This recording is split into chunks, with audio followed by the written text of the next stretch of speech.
Bom dia a todos, todas. Bom dia a quem nos acompanha pela internet. Muito bom estar com os irmãos. Domingo passado nós estivemos reunidos na liderança, foi um tempo muito especial. E hoje, após o culto, o pastor Takashi vai trazer um pouco do que nós conversamos. Saindo um pouco do contexto da igreja, ontem eu e minha esposa, ela foi comigo, estivemos participando de um encontro muito legal, mas aí vai indicando a nossa idade, né? 50 anos da minha turma de colégio técnico de entrada, não de formatura. 50 anos da turma que entrou. Alguns saíram no meio, outros concluíram, mas estávamos lá. A turma era muito grande, mais de 200 alunos, mas ali estivemos reunidos perto de 60, mais ou menos, e alguns que eram bem próximos da gente, a mesma sala, seguimos, e alguns que moraram comigo na República, né? E quando um bando de sessentões se reúnem, se 50 anos não, um pouco menos, né? 45, 46 anos sem nos encontrar, aí, obviamente, que a conversa é desse tempo atrás, então, conversa de antigamente. Mas o desafio lá era identificar quem era quem, né? A pessoa, rapaz, tudo bem, eu olho para a cara dele e digo assim, você quem que era mesmo? Aí a Liana até percebeu que muitos me identificaram. Eu falei, acho que japonês é mais fácil de identificar, né? Mas, enfim, eu reconhecia só os que eram bem próximos de mim. Mesmo alguns bem próximos, se não falasse o nome, eu não identificaria. E ela falou, olha que você é bom de fisionomia, mas 46 anos depois, alguns carecas, cabelo branco, um que era amigo de um que morou comigo, sentamos junto na mesa. Depois ele mostrou a foto, a Liana deve ter percebido porque não dava para reconhecer ele. Ele era cabeludão. Aliás, essa era uma marca da geração dos anos 70. Todo mundo cabeludo, né? Então, hoje, a maioria cabelo curto ou calvo, né? Então, a gente tinha dificuldade. Todo mundo magrinho, agora todo mundo mais fortinho. Mas foi um momento você volta no tempo, volta em uma fase da vida, né? E foi no final dessa fase de colégio técnico que eu encontrei Jesus, que Jesus entrou na minha vida. Então, foi um tempo bacana de recordar e também de relembrar como Jesus entrou e fez diferença na minha vida. E, para minha alegria, muitos dos colegas ali, não conversei com todos, também encontraram Jesus na caminhada. A gente se fala pelo grupo e a gente percebe, né? Então, foi um tempo muito bacana de recordar e ter esse momento agradável. Junto fomos do colégio onde nós estudamos, visitamos. O colégio hoje já não é só um colégio técnico, é um centro universitário, tem 30, 40 cursos, é bem diferente do que era do tempo que a gente estudou, que era só a gente mesmo, e tinha uma faculdade de engenharia mecânica, mas era uma turma bem restrita. Então, foi um tempo muito, muito gostoso, né? Nós estamos iniciando essa nova série, Edificação, Construção, e obviamente, quando nós pensamos nisso, alguém pode pensar assim, mas será que a igreja vai começar uma outra etapa de construção? Aonde, né? Será que vai comprar os terrenos de estacionamento lá atrás e vai fazer mais uma coisa? Aí você fica pensando, nossa, ixi, de novo. Não, não é isso. O edifício físico está construído. Eu não estava nessa igreja no processo, acompanhava pela amizade com o pastor Inácio, com muitos dos irmãos e por estar na liderança da denominação. Mas andei perguntando um pouquinho para alguns, e até faço um desafio, que os irmãos que trabalharam bastante, irmãos e irmãs que dedicaram, que pudessem fazer um relato escrito, detalhando todo o processo de que foi esse desafio de sair lá debaixo esqueci o nome, da Barão de Iguape, né, da igrejinha, como alguns falavam, a compra aqui, todo o processo, o desafio e as aquisições início da construção. Pelo que o irmão Rubens, o Gohar, me passou, as obras mesmos iniciaram em julho de 2002, a primeira etapa, que é essa área aqui, né? Teria ido até mais ou menos julho de 2007, quando concluiu a quadra. A segunda fase, que é a parte da frente, teria começado em novembro de 2011, né, vindo de baixo para cima, e aí o PowerPoint dele não tinha data de término, aí ele está dizendo que talvez final de 2016 ou 2017, entre 16 e 17. Teve um culto de gratidão, né, quando se consagrou, não sei se foi em 16 ou 17, também não estava aqui, então, mas em torno disso. A obra do que se propunha está concluída. Tempo em tempo temos que fazer melhorias, reformas. Descobrimos que um prédio desse tamanho tem uma manutenção preventiva e corretiva que é bastante intensa, né? Está terminado a obra física. E essa série, trabalhando na carta, no capítulo 2 de Pedro, especificamente o verso 5, e hoje eu vou falar do 4 e do 5, ele reporta não para a construção de um templo físico, de um espaço físico, mas ele nos leva a pensar na igreja não como um espaço físico, mas como uma casa espiritual. E aí tem um aspecto coletivo de igreja, no sentido mais claro da palavra. Igreja não é o espaço físico, mas também tem a conotação de espaço físico. Aquela igreja ali, estamos falando de uma construção. Mas igreja também tem um sentido bíblico e teológico mais claro de ser o nosso ajuntamento santo, a nossa reunião. Individualmente nós somos templo do Espírito. Então, coletivamente, quando estamos aqui, estamos reunidos e somos a igreja de Jesus Cristo aqui, neste local. Assim como em muitos locais nesse Brasil, dependendo do fuso, em alguns lugares do mundo já foi, alguns serão. Somos igreja nesse sentido. E essa série vai abordar um pouquinho o aspecto da importância de como nós pensarmos a construção dessa casa espiritual. Abra sua Bíblia, a gente vai ler o capítulo 2 de 1 Pedro, verso 4 e 5. Nós já tivemos no passado uma série inteira sobre 1 Pedro e vimos capítulo por capítulo. Então, era uma abordagem ampla, né? E aqui nós vamos focar um pouquinho nessa temática. Do capítulo 2, em especial verso 5, e agora vamos ler o 4 e o 5.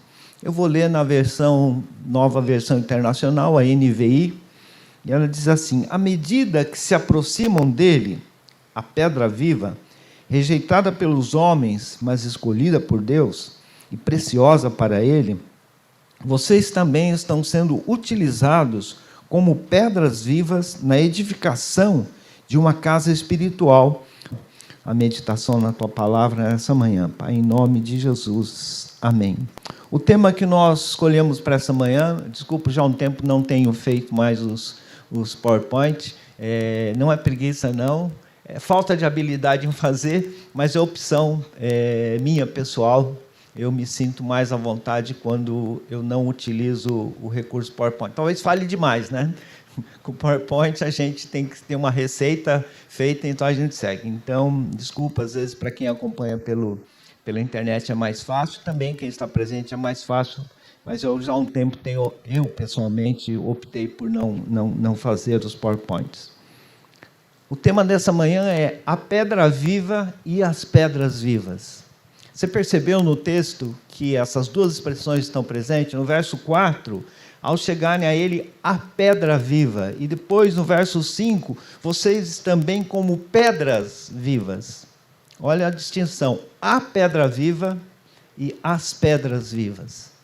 O pastor Takashi muito inteligente lá no Retiro, fizemos uma consultoria com todo mundo, já nos deram todas as diretrizes, todo mundo discutiu, foi muito legal, uma construção coletiva de aspectos desse texto, muito enriquecedor, cada grupo enxergou, alguns o mesmo aspecto, mas muito bacana.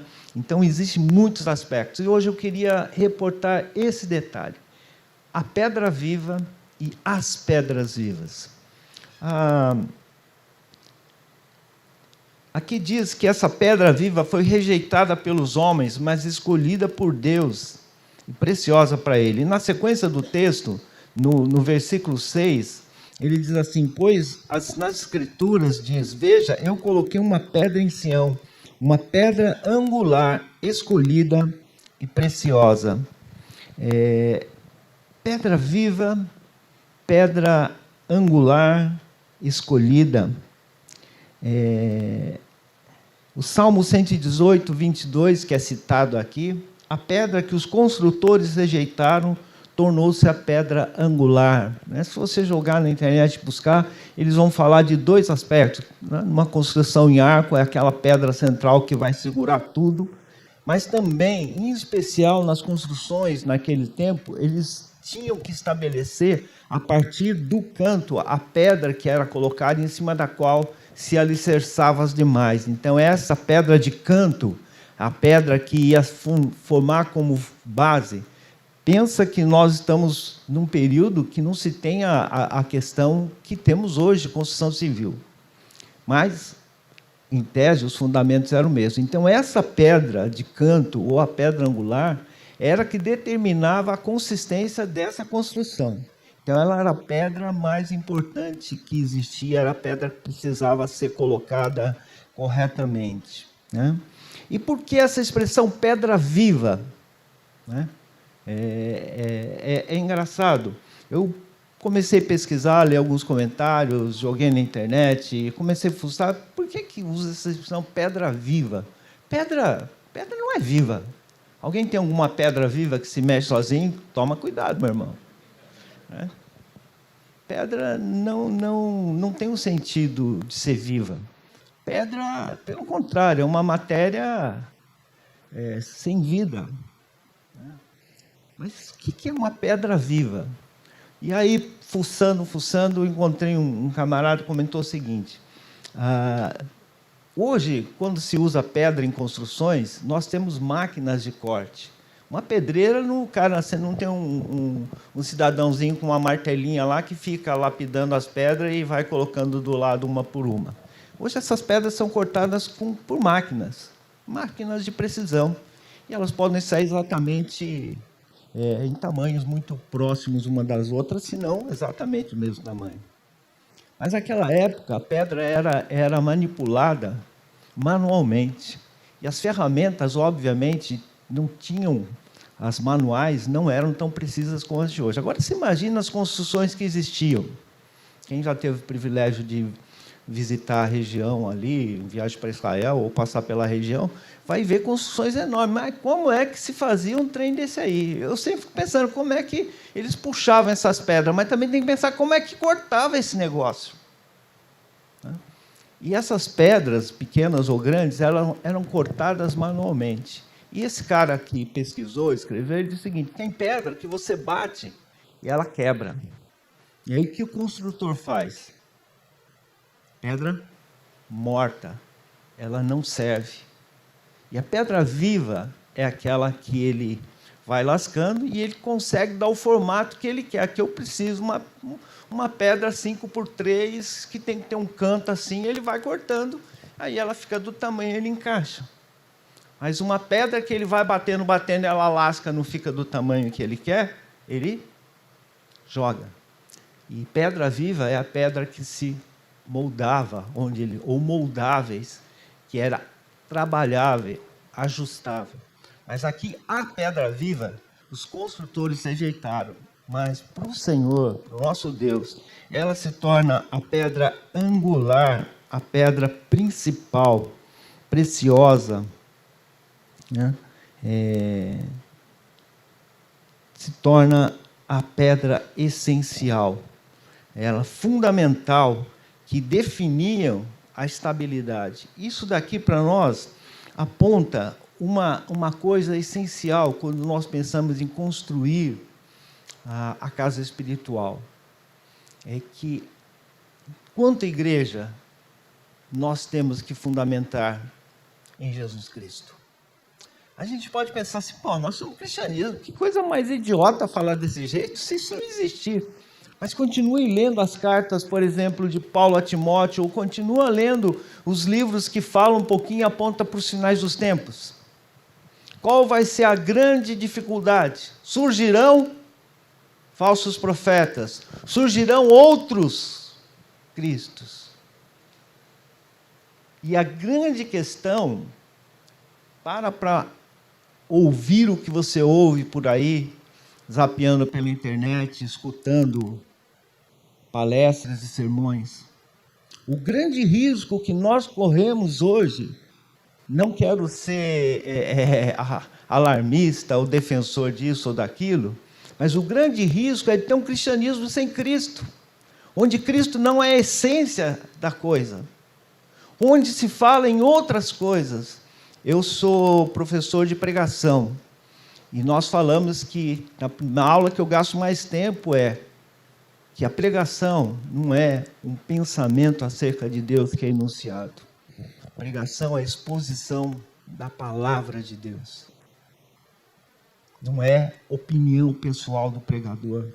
Não é experiências que ele tem, ou sentimentos que ele tem acerca de uma avaliação com ferramentas científicas acerca da realidade, mesmo que espiritualizada. Pregação, exposição da palavra de Deus. E anota, leia os livros que falam dos sinais dos tempos. A palavra, olha que está escrito lá em Amós: andarão de norte ao sul, do oriente ao ocidente, procurarão, terão fome e sede, não de comida nem de água, mas a palavra. Andarão norte ao sul, oriente ao ocidente, e não encontrarão a palavra. Um professor meu, do seminário, então, muito tempo atrás, ele disse que retornou aos Estados Unidos, começou a visitar várias igrejas, de diferentes linhas. E foi numa determinada igreja que ele qualificaria como não muito dentro. E ele falou assim, nossa, eles falaram coisas muito boas. Voltei, assim, impressionado. Aí, aquilo foi destilando na cabeça dele, foi ruminando. Ele falou, as palavras são muito parecidas, mas o que eles querem dizer não é a mesma coisa, porque não parte da palavra de Deus. Vai em qualquer segmento religioso. Vamos falar em salvação? Vamos falar em eternidade? Nossa, legal, eles estão falando de salvação. Podem até falar de Jesus. Mas estão falando a mesma coisa que a gente? Nem sempre. Então, quando nós falamos que o fundamento da casa espiritual é a pedra viva, anota isso também, é a pedra viva. Nós vivemos tempos, irmãos, que começamos a ter outras pedras vivas que querem fundamentar a vida da casa espiritual. Não, o líder fulano falou isso. E a palavra, o que ela diz? E o que pensa Jesus a respeito disso? Então, esse é o primeiro ponto que eu e você temos que ter em mente. E o apóstolo Paulo nos ensina que, numa forma figurada, que a casa de Deus, a igreja, precisa estar edificada sobre o fundamento dos apóstolos, sendo ele mesmo, Cristo Jesus, a pedra angular, Efésios 2:20. Esse é o ponto essencial. Cristo, a pedra angular que estabelece a vida da igreja, ele é o cabeça da igreja, ele é o centro. Se nós saímos dessa verdade, Paulo chega a dizer aos Gálatas que seja maldito se alguém pregar outro evangelho que não seja isso, seja anátema. Então esse é o primeiro ponto. O que fundamenta a sua fé? O que fundamenta a sua vida? Se a pedra fundamental na sua caminhada de fé não é Jesus Cristo, são pensamentos e ideologias que você tem acerca de Deus, então alguma coisa está errada. Por isso, quando a Bíblia diz, não é, entre outras coisas, ame ao Senhor teu Deus.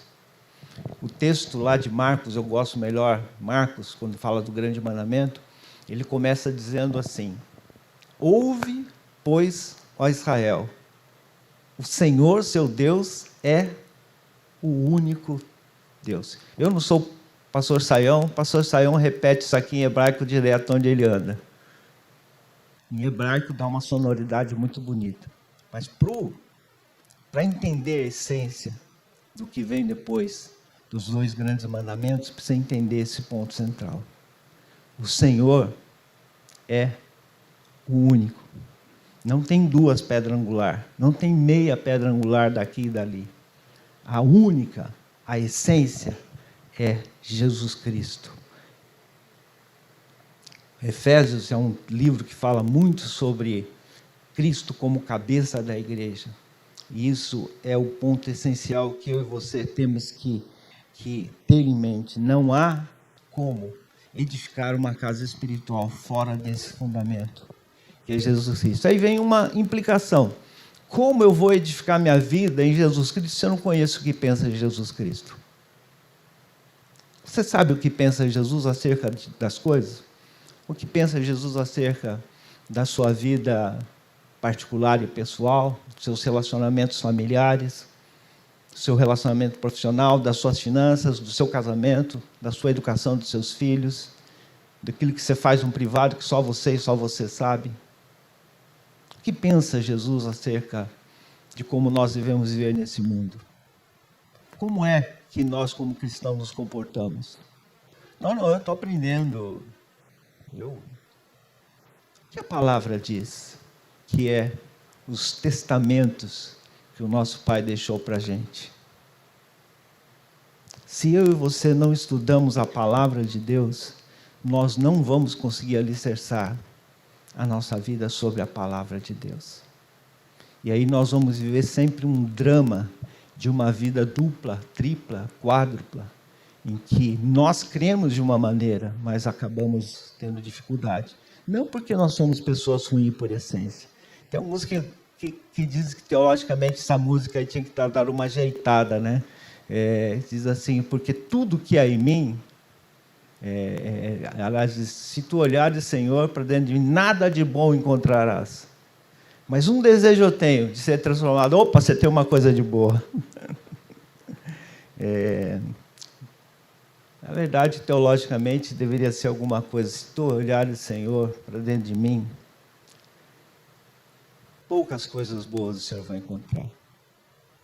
Mas eu tenho um desejo de ser transformado. Quero ser igual ao Senhor. Fecha parênteses aqui e volta. Mas se eu e você não conhecemos o que Jesus pensa, como é que nós vamos alicerçar a nossa vida sobre esse fundamento? Pensa bem. E ainda dá tempo, né, Marcelo? Se correr, consegue tirar o plano atrasado, né? Só 2 meses de atraso dá para correr, tirar o atraso e começar o plano de leitura anual. É só procurar o Marcelo, entra no grupo de Zap, ele dá de bandeja o planinho para você ler todo dia. E tem encorajamento dos irmãos, do Gustavo, que cedinho já bota o joinha dele lá, que leu. Daí, opa, tem que ler, né? A segunda parte, as pedras vivas. E aqui o texto do versículo 4 começa dizendo assim: ao chegarem a ele, a pedra viva, aí vai para o 5, vocês também, como pedras vivas, estão sendo construídos como uma casa espiritual. Ou na NVI, vocês estão sendo utilizados como pedras vivas. Então aqui é uma condicional no texto. À medida, ao chegarem a ele, vocês estão sendo usados como pedra viva. Mas aqui impõe uma condição, que se nós não chegarmos a ele, nós não podemos ser usados. Então, para nós sermos usados como pedras vivas nessa construção que o Senhor está fazendo, que é a casa espiritual, nós temos que estar conectados. É isso que Jesus diz em João capítulo 15, quando ele diz: eu sou a videira, vós os ramos, quem fica em mim e eu nele, está muito fruto, porque sem mim nada podeis fazer. Já viu um ramo de pé de uva da uva, se tiver arrancado corta um galho e joga no chão para ver se ele vai dar uva.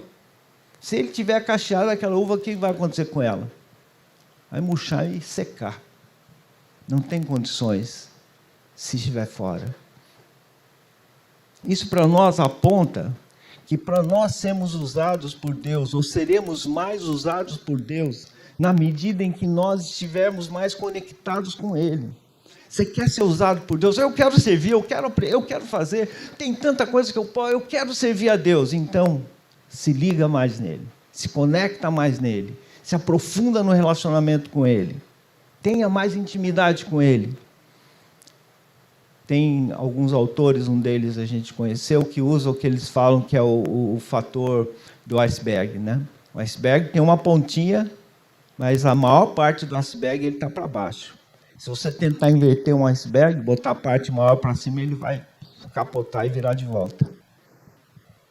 Para você realizar alguma coisa, você precisa se aprofundar na sua relação com Deus. Precisa conhecer. Gostei de uma conversa com meu amigo Carlão. O Carlão está estudando teologia. Uns professorzinhos bons lá, né, cara? Faz trabalhar um pouquinho na profundidade. E numa conversa, ele estava dizendo, num grupo que estávamos conversando, ele diz, estudando, nossa, descubro quanta coisa eu era ignorante, eu não sabia. Eu achava que sabia muita coisa, mas descobri que tem muito mais coisa que a gente não sabe de Deus, de quem é Deus. Vai fazendo as exegeses dos textos, né, Carlão? Vai descobrindo que o texto fala muito mais do que uma leitura que você passa os olhos, você pesquisa. Se aprofundar. As árvores mais fortes que crescem para cima são as que se aprofundam mais. Um prédio enorme precisa ter uma estrutura para baixo compatível. Você não faz um prédio de 50 andares sem base. E tomba na hora. Se eu e você queremos ser usados como pedras vivas, o que o texto está nos dizendo é que nós precisamos entender que nós precisamos depender e estar conectado. Por isso Paulo, quando questionado acerca da sua autoridade espiritual, tal, na segunda carta aos Coríntios, um monte de coisa, ele chega no capítulo 3, verso 5, ele diz assim, não que por nós mesmos sejamos capazes de pensar alguma coisa como se partisse de nós. Pelo contrário, a nossa suficiência vem de Deus. E ele fala com muita ousadia, e no momento seguinte ele diz, não que nós mesmos sejamos capazes, a nossa suficiência vem de Deus. Por isso que Paulo chega a dizer que quando nós dependemos de Deus, até na fraqueza, nós nos tornamos fortes. Por isso ele diz que tem prazer e se gloria na fraqueza, porque quando ele é fraco, ele é forte, porque ele depende totalmente de Deus. Então nós, queridos, somos convidados a estar conectados. E se somos pedras vivas e encaixamos esse edifício, nós precisamos ser moldáveis pelo construtor. Então, quando Deus trabalha no nosso caráter, através de circunstâncias, através da palavra, através de coisas que acontecem conosco, Ele vai nos moldando e nos tornando pedras encaixáveis nessa casa espiritual. Eu e você não somos iguais. Cada um de nós é diferente, tem dons e talentos, tem percepções diferentes. E Deus nos usa, cada um, em algum encaixe dessa casa. Mas para isso Ele precisa pegar a martelinha e lascar. Se não aguentar, estourar o que Ele faz. E muitos de nós, muita gente não aguenta. Estava estudando com GPS exatamente sobre provações e dificuldades da vida, como Deus trabalha através delas. E quando ouvindo, estudando, ouvindo o pessoal compartilhar, ouvindo o que o autor escrevia, tal, na hora me ocorreu a seguinte situação. Quando eu passo por uma situação difícil, a minha primeira reação é perguntar para Deus, pô Deus, qual é? Esqueceu de mim? Oh, que é isso, Deus? Está certo, não. Mas o que os textos que falam sobre provação vão nos dizer é que a provação, ela trabalha não em quem é Deus, porque Deus não tem mudança, mas trabalha em quem sou eu. Quando estava lendo aquele texto, me ocorreu isso. Quando eu passo por isso, eu questiono Deus. E, na verdade, eu deveria questionar quem que eu sou. Como anda a minha confiança em Deus. Como anda o meu entendimento. Como anda a minha vida. O que essa aprovação está manifestando do meu caráter, que precisa ser moldado. O que essa aprovação está causando em mim como pessoa. Deus às vezes precisa lapidar para a gente encaixar nesse edifício. Senão, não vou servir nas mãos do lapidador, daquele que prepara a pedra viva. Há um último detalhe que eu queria trazer, é que nós somos pedras vivas, não somos a pedra viva. Eu não sou a pedra angular. Nenhum de nós é pedra angular. Todos nós, se achegando à pedra angular, somos trabalhados para ser usado nesse edifício que o Senhor quer construir. Mas cada um de nós vai ter o seu encaixe, sua função. Todos nós somos igualmente importantes. Então pensa um pouquinho, você tem um lugarzinho nesse negócio aí. Eu tenho um lugar nesse negócio. Todos nós temos. E tem encaixe para todos nós. Saul deu a armadura dele para Davi. Davi era pequenininho, a armadura era muito pesada. Ele botou, não conseguia nem andar, o que ele fez? Tirou a armadura e ele foi com o quê? Com o que ele sabia manobrar. Que era uma funda, se era parecido com um estilingue, ou era um sistema que punha na pedra e girava. Mas para os nossos dias seria um estilingue.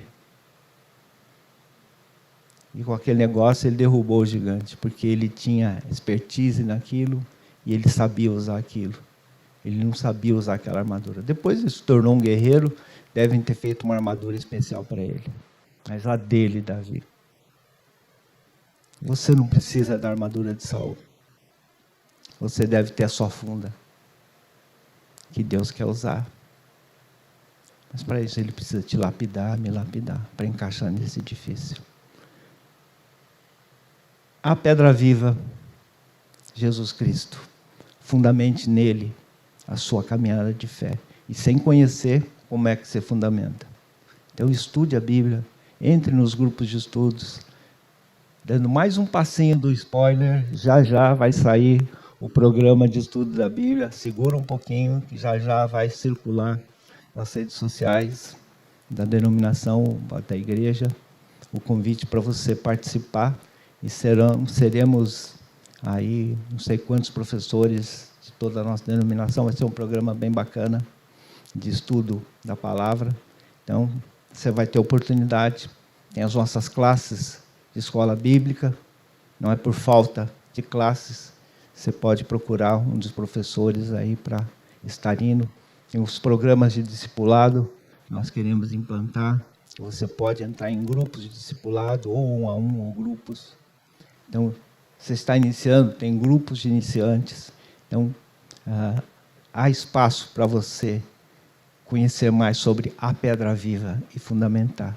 E a segunda aplicação, nós vamos ser usados como pedras vivas à medida que nós se achegamos à pedra viva. Sem comunhão com Jesus, sem crescer na intimidade com Ele, nós não podemos ser usados. Amém? Vamos orar. Pai, nós queremos pedir que o Senhor esteja conosco. Ajuda-nos a chegando ao Senhor, sermos usados como pedras vivas na construção das coisas que o Senhor quer construir, Pai. Nós entregamos nas suas mãos, pedimos tua bênção no nome de Jesus. Amém. Pastor Takashi.